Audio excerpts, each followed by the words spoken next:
If you've been locked out of your YouTube account and need to reset your login credentials, follow these steps to regain access. Step 1. Visit the YouTube sign-in page. Go to the YouTube website and click on the sign-in button located at the top right corner.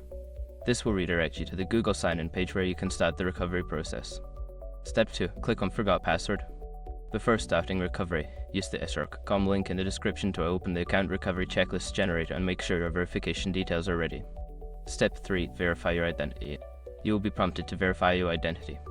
Depending on your account settings, you may receive a verification code via email or SMS. Follow the instructions provided to confirm your identity.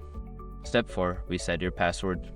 Once your identity is verified, you will be given the option to create a new password. Choose a strong password that you haven't used before and confirm it by entering it again. Step 5. Sign in with new credentials. After successfully resetting your password, return to the YouTube sign-in page. Enter your email address and the new password you just created to access your account.